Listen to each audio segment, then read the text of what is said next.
Welcome Sairam. അതായത് സായിബാബയുടെ ചില വീട്ടിൽ വെച്ച് പൂജിക്കാമോ എന്ന് കുറച്ച് പേര് ചോദിച്ചിട്ടുണ്ടായിരുന്നു. സായിബാബയുടെ ചില വീട്ടിൽ വെച്ച് പൂജിച്ച് കഴിഞ്ഞാൽ കുടുംബത്തിലേക്ക് ദോഷമാണോ, നമ്മൾ വീട്ടിലേക്ക് ദോഷമാണോ, അങ്ങനെയൊക്കെ കുറേ പേര് പറയുന്നുണ്ടായിരുന്നു. അത് വയ്ക്കാമോ എന്ന് ചോദിച്ചിട്ടുണ്ടായിരുന്നു. അതായത് സായിബാബയുടെ ചിലയോ ഫോട്ടോയോ വെച്ച് പൂജിച്ചത് കൊണ്ടൊന്നും ആർക്കും ഒരു ദോഷവും ഉണ്ടാകുന്നതല്ല.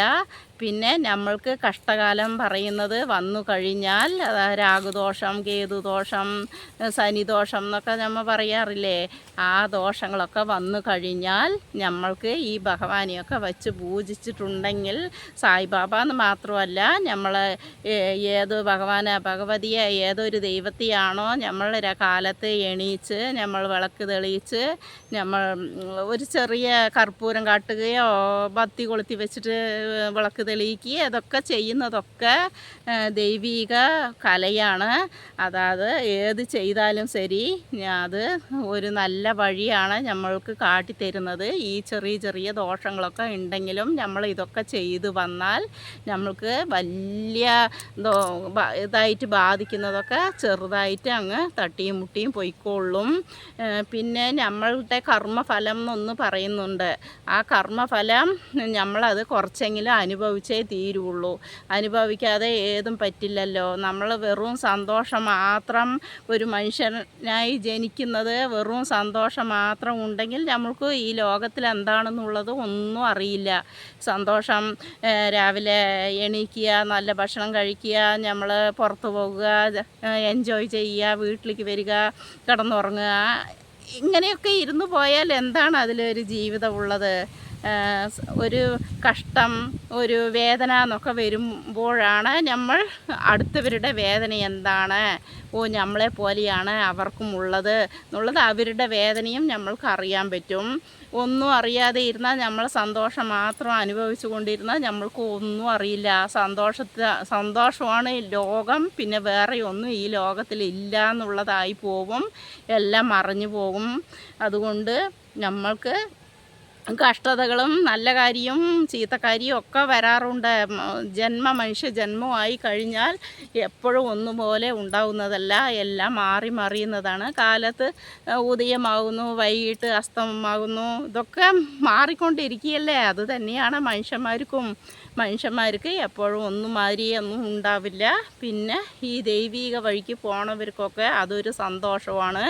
പിന്നെ ഇല്ലാതെ നമ്മൾ ഇപ്പോൾ സാധാരണ ദൈവമൊന്നും ഇല്ല, ഒന്നും തൊഴുതൊന്നും വേണ്ട, അമ്പലത്തിൽ പോകണ്ട, വീട്ടിൽ പൂജിക്കേണ്ട എന്നൊക്കെ ഉണ്ടെങ്കിൽ നമ്മൾ എന്താ ചെയ്യുക? കാലത്ത് മെല്ലെ അങ്ങ് എണീച്ച് കഴിഞ്ഞാൽ അങ്ങനെ കോട്ടായി വിട്ട് കഴിഞ്ഞിട്ട് എണീക്കണോ, ഇനിയും കുറച്ച് ഉറങ്ങിയാൽ കൊള്ളാം എന്ന് പറഞ്ഞിട്ട് പിന്നെയും കിടന്നുറങ്ങാൻ നോക്കും. ഇതൊക്കെ വീട്ടിലേക്ക് അത്രയ്ക്ക് നല്ലതല്ല. അത് വന്ന് ഐശ്വര്യത്തെ കുറയ്ക്കുന്നതാണ്, ഐശ്വര്യം ഉണ്ടാകുന്നതല്ല ആ വീട്ടിൽ. അതേപോലെ പിന്നെ നമ്മൾ കാലത്ത് എണീച്ച് ഒരു 4 മണി തൊട്ട് നമ്മൾ 6 മണിക്കുള്ളിൽ കുളിച്ച് വിളക്ക് തെളിയിക്കുന്നത് നല്ല കാര്യങ്ങളാണ്, ഐശ്വര്യം ഉണ്ടാകുന്നതാണ് എല്ലാ വീട്ടുകളിലും. പിന്നെ നമ്മളറിയാതെ ഒരു ആശ വരും. ഇപ്പോൾ ഭഗവാന്റെ ചില നമ്മൾ വീട്ടിൽ വച്ചിട്ടുണ്ടെങ്കിൽ, അതായത് സായിബാബയുടെ ചില നമ്മൾ വീട്ടിൽ വയ്ക്കുന്നത്, ഈ ദോഷത്തെക്കുറിച്ചാണ് ഞാൻ പറയാൻ പോകുന്നത്. അത് ഞാൻ സംസാരിച്ച് അതൊക്കെ പറയാൻ തുടങ്ങി, എങ്കിലും ഞാനിപ്പോൾ പറയുകയാണ്. സായിബാബയുടെ ചില വീട്ടിൽ വെച്ചതുകൊണ്ട് ഒരു ദോഷവും വരുന്നതല്ല. വലിയ ചിലകളൊക്കെ വെച്ചാൽ പിന്നെ ഓരോ പ്രത്യേകത പൂജകളും ആരതി വേണമെന്നില്ല, നെയ്വേദ്യവും ഇതൊക്കെ നമ്മൾ ചെയ്യണം. ഈ ചെറിയ ചെറിയ ചിലകളൊക്കെ ഒന്നും നമ്മൾ ഒരു 8 ഇഞ്ച് 10 ഇഞ്ച് 15 ഇഞ്ച് ഇതൊക്കെ വച്ച് കഴിഞ്ഞാൽ നമ്മൾ രാവിലെ എന്തെങ്കിലും ഭക്ഷണം പാകം ചെയ്തത് അത് വയ്ക്കാവുന്നതാണ്. ഇല്ലെങ്കിൽ നമ്മുടെ വീട്ടിൽ പാലുണ്ടെങ്കിൽ കുറച്ച് പാൽ വയ്ക്കുക, ഒരു ഗ്ലാസ് വെള്ളത്തിൽ ഒരു തുളസി ഇല ഇട്ട ശേഷം അത് വയ്ക്കുക. പിന്നെ നമ്മൾ വിളക്ക് തെളിയിച്ച് കർപ്പൂരാരാധനയോ ഊതുബത്തിയോ അതങ്ങനെ കാണിച്ചാൽ മതി. ചെറിയ ചിലകളൊക്കെ അങ്ങനെ മതി. പിന്നെ 1 അടി 1.5 അടി 2 അടി 2.5 അടി 3 അടി അങ്ങനെ മുകളിലോട്ട് പോകും തോറും നമ്മൾ അതിന് പ്രത്യേക പൂജകളൊക്കെ നമ്മൾ ചെയ്തിരിക്കണം. നൈവേദ്യങ്ങളൊക്കെ കറക്റ്റായിട്ട് നമ്മൾ ചെയ്യണം. പാചകം ചെയ്യുന്നതൊക്കെ നമ്മൾ വെച്ച് ഭഗവാന് പൂജിച്ച് അതേപോലെ ഉച്ചയ്ക്ക് ആരതി ചെയ്യണമെന്നില്ല എങ്കിലും നമ്മളതൊക്കെ വച്ച് കഴിഞ്ഞാൽ നമ്മൾക്കത് ചെയ്യുന്നത് നല്ലതാണ്. ഇല്ലാതെ പിന്നെ ഭഗവാനെ വെച്ചത് കൊണ്ടൊന്നും നമ്മൾക്ക് ഒരു ദോഷം വരുന്നതല്ല. ഞങ്ങൾ വെച്ചിട്ടൊക്കെ ചെറിയ ചില വെച്ചിട്ടൊക്കെ 16-17 കൊല്ലങ്ങളൊക്കെ ആയി. പിന്നെ ഞങ്ങൾക്ക് അങ്ങനെ ഒരു ദോഷമൊന്നും വന്നിട്ടില്ല. പിന്നെ ദോഷം എന്ന് പറയുന്നത് കഷ്ടങ്ങൾ നമ്മൾക്ക് വരും. ഞാൻ പറഞ്ഞില്ല, പിന്നെ സന്തോഷം മാത്രം ഒരു മനുഷ്യന് സ്വന്തമല്ല, കഷ്ടതകളും എല്ലാം ഉണ്ടെങ്കിലേ നമ്മൾക്ക് ധൈര്യവും അത് എല്ലാം കടന്ന് എങ്ങനെയാണ് മുന്നോട്ട് പോകേണ്ടത് എന്നുള്ള ധൈര്യങ്ങളൊക്കെ തരുന്നത് ഈ കഷ്ടതകളാണ്. കഷ്ടത പറഞ്ഞാൽ ദൈവം അങ്ങനെ കുഴിയിലോട്ടൊന്നും തള്ളുകയില്ല. നമ്മൾ സ്റ്റഡിയാകാൻ വേണ്ടിയുള്ള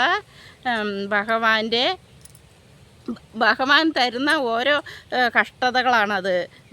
ഈ കഷ്ടതകൾ കൊടുത്താൽ മാത്രമേ അവർ ധൈര്യത്തോടെയും അത് എങ്ങനെയാണ് വിജയിക്കേണ്ടത് എന്നൊക്കെ ഭഗവാൻ കാണിച്ചു തരുന്ന വഴിയാണ്. അതായത് നമ്മുടെ അച്ഛനും അമ്മയും എങ്ങനെയാണോ നമ്മളെ കൈ പിടിച്ച് നടത്തിയത്, നമ്മൾ വീഴും എന്നാലും അവർ വീഴട്ടെ നോക്കി നിന്ന് എണീക്ക് നടക്കൂ പറഞ്ഞ് നമ്മളെ കൈ പിടിച്ച് നടപ്പിക്കില്ലേ, അതേപോലെയാണ് ഭഗവാനും നമ്മളെ കൈ പിടിച്ച് നടത്തിക്കുന്നത്.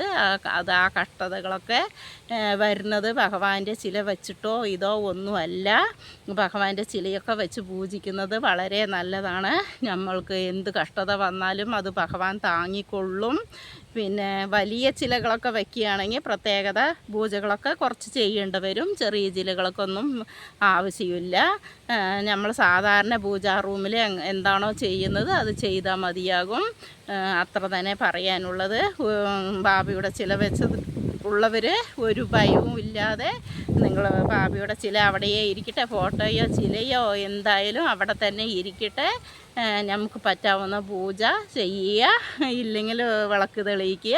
നമുക്കൊരു ഗ്ലാസ് വെള്ളം വെച്ച് ഒരു തുളസി ഇല ഇട്ട് ഭഗവാന് വയ്ക്കാൻ പറ്റില്ലേ, അതെല്ലാവർക്കും പറ്റുന്നതാണ്. പിന്നെ നമ്മൾ കാലത്ത് എണീച്ച് ടിഫിൻ എന്തെങ്കിലും ചെയ്യുമല്ലോ, നമ്മൾ ഇത്തിരി കുളിക്കണമെന്ന് മാത്രമല്ലേ ഉള്ളൂ. രാവിലെ എണീച്ച് കുളിച്ച ശേഷം എന്താണോ പാചകം ചെയ്യുന്നത് അതിൽ ഒരു 4 ഇഡ്ഡലി ഉണ്ടാക്കിയിട്ടുണ്ടെങ്കിൽ അത് 1 ഇഡ്ഡലി ഭഗവാന് കൊടുക്കാമല്ലോ, 1 ഇഡ്ഡലി വെച്ച് നമ്മൾ പൂജിക്കാമല്ലോ. അത്രയൊക്കെയല്ലേ ഉള്ളൂ. പിന്നെ ധൈര്യമായിട്ട് ഇരിക്കുക. ചില വെച്ചത് ദോഷമില്ല അത്ര പറഞ്ഞുകൊണ്ട് ഞാൻ ഈ വീഡിയോ നിർത്തുകയാണ്. ഓം സായിറാം, ജയ് സായിറാം.